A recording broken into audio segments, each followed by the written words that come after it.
I thought if he fought the way he always fights, that would be a crazy fight. But he was so nervous from that fight, from the Stipe fight, that he just did not. He looked terrible.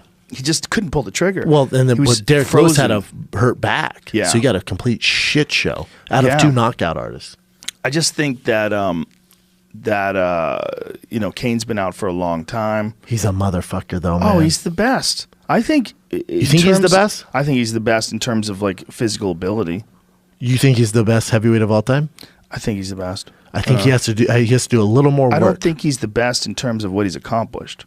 I think Fedor's the best heavyweight of all time in terms of what he's accomplished. Maybe you can make the argument for Fabricio Verdum because Verdum beat him, but I think Verdum beat a Fedor that had already been through the ringer and Pride and all the chaos over there. I mean, he had been in those wars with fucking Crow Cop. But Verdum beat him when it was still the aura of Fedor. Yeah. He was the first one where you realized he was human. Because Brett Rogers kind of took a little bit out of that. Oh, dude, he starched fucking Brett. He KO'd him, but before that he had trouble with him. It wasn't an easy fight. It wasn't an easy fight. He didn't even respect Brett, right? He did a Crow Cop, Crow Hop fucking punch. And leaped and fucking hit him with that right hand. That right hand was redonkulous, though. It's tough to say greatest of all time because it's the greatest of that time period. Because when he was doing it, there were specialists that he was great. There were certain things that made him great. He was undersized.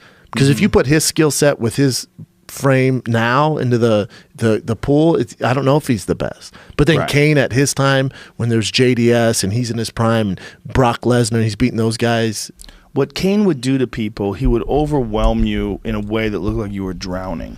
His cardio and pace was insane. Insane. Like the Junior Dos Santos fights, I think, took so much out of Junior. Both of them. I think it took it. Both of them paid the price for that. Out of, yeah. It was the same thing as I was listening to... who's the boxer you just had on from Youngstown? Kelly Pavlik? Love Kelly Pavlik. Yeah. How he was saying he doesn't watch the rematch with Canelo Triple G because it takes so much out of those guys that they're never the same. I'm usually on the same thinking path as that, where I'm like, God, if those guys go at it again, man, we're never going to get a good product. Well, Cain and Junior for sure. I mean, especially the third fight. The third fight. The second one too, dude. Yeah, the second one too. Both of them. They just. And then JDS Stipe. Yeah, that was crazy Stipe, too. I mean, JDS has had some wars, and Stipe has had some wars, and you can tell that they're just different in life. Yeah, I'm not saying it's brain trauma, whatever it is, but they're just different. They leave a piece of themselves in that octagon. Well, it's for sure some brain trauma. Yeah, I'm just trying to be nice. You're trying to be nice. You're getting hit in the head that much. Like they leave a little piece of them in there for our entertainment, and I feel a little guilty about that. What's crazy is there's no talk about Stipe. Stipe, the most accomplished heavyweight of all time. He's the greatest in terms of like his accomplishments. He defended the title more than anybody. He didn't fight the best guys in their prime. When he fought Junior, Junior was definitely past his prime. That's the knock on him, right? That's like he fought Verdum after his prime. That's not his. But again, when it was his run during his era, Stipe's the best. He's the best. When it was Cain during his era, he was the best. Right. Fedor was the best. It's hard to say this guy was better than this guy because it's just a different time period. Right. Like Jordan better than LeBron. Jordan during that era, by far the best. LeBron right now, by far the best. Right. It's They're stupid. We don't know. Against each other. Yeah, right. we don't know. We don't know. So that's the question about Stipe. Is like why is there no talk about him fighting again?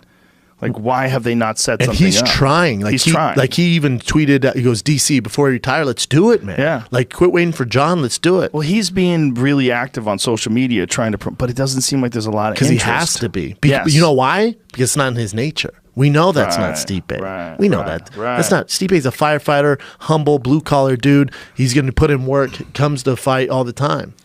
So Derek Lewis explains turning down Stipe fight. Derek says, they wanted me to fight Stipe on short notice. I wanted some time off. I would still fight Stipe, but not right now, not so soon, especially after fighting a guy like DC who's more of a wrestler than going to fight Stipe. I know I wanted some time off. So they were trying to get Stipe a fight. So they were trying to get him for the UFC's Brooklyn card this weekend. No, that's, was that this weekend? See, but it's smart of Derek Lewis. When you go DC, then Stipe, there couldn't be two worse matchups for him. He's going to get paid. But they're two beatings you're going to take. But most likely, unless he connects.